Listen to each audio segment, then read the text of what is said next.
Hello అందరికీ, welcome to my channel. ఇవాళ natural recipes in Telangana మీకోసం ఒక టేస్టీ అండ్ యమ్మీ రెసిపీ తీసుకొచ్చేసిందండి. ఇంతకు ఆ రెసిపీ ఏంటా అని ఆలోచిస్తున్నారా? గోబీ ఫ్రైడ్ రైస్ అండి. చాలా టేస్టీగా చాలా బాగుంటుంది. ఒక్కసారి ఇలా చేసుకున్నారంటే ఈ టేస్ట్ని జీవితంలో మర్చిపోలేరు. మళ్ళీ మళ్ళీ ఇలానే చేసుకుంటూ ఉంటారు. అంత బాగుంటుంది. చూస్తుంటేనే నోరు ఊరిపోతుంది కదా. మరి కావాల్సిన పదార్థాలు ఎలా చేయాలో చూద్దాం రండి. ముందుగా స్టవ్ మీద ఒక ప్యాన్ పెట్టేసి అందులో 3 టేబుల్ స్పూన్స్ ఆఫ్ ఆయిల్ వేసేసుకొని బాగా హీట్ అయిన తర్వాత ఇందులోకి సన్నగా కట్ చేసి పెట్టుకున్న పచ్చిమిర్చి, అలాగే కొద్దిగంత కరివేపాకు, అలాగే అల్లం వెల్లుల్లి కచ్చా పచ్చాగా దంచి వేసుకోవాలి. వేసేసుకొని పచ్చివాసన పోయేదాకా వీటిని బాగా ఫ్రై చేసుకోవాలి.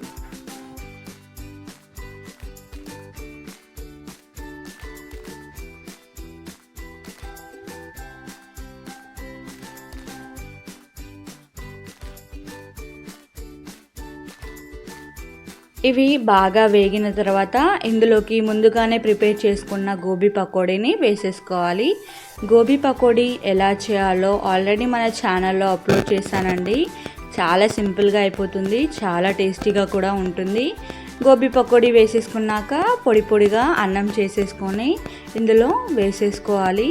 వేసుకున్నాక రుచికి సరిపడా ఉప్పు, అలాగే రుచికి సరిపడా కారం, గరం మసాలా, చాట్ మసాలా, అలాగే ధనియా పౌడర్ ఉంటే ధనియా పౌడర్ కూడా వేసేసుకొని వీటన్నిటిని ఒకసారి బాగా కలిపేసుకోవాలి.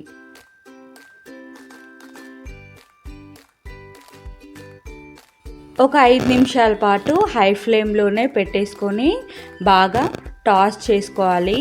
అప్పుడే కొంచెం టేస్ట్ అనేది వస్తుందండి. హై ఫ్లేమ్లో పెట్టి మాత్రమే టాస్ చేసుకోవాలి. బాగా కలిపేసుకోవాలి. చాలా టేస్టీగా చాలా బాగుంటుందండి. చూసారు కదా, 5 నిమిషాల్లో రెడీ అయిపోయింది. పిల్లలైతే చాలా ఇష్టంగా తింటారండి. పిల్లలే కాదు, మీరు కూడా చాలా ఇష్టంగా తింటారు. ఈ ఫ్రైడ్ రైస్ తింటున్న మధ్య మధ్యలో గోబీ పకోడీ అలా క్రిస్పీగా తగులుతూ ఇంకా టేస్టీగా ఉంటుంది. చాలా అంటే చాలా బాగుంటుంది. మా ఇంట్లో వాళ్ళకైతే చాలా బాగా నచ్చింది. ఎప్పుడు ఫాస్ట్ ఫుడ్కి వెళ్ళి తెచ్చుకోవడమే కాదండి, ఇలా ఇంట్లో న్యాచురల్గా ట్రై చేయండి.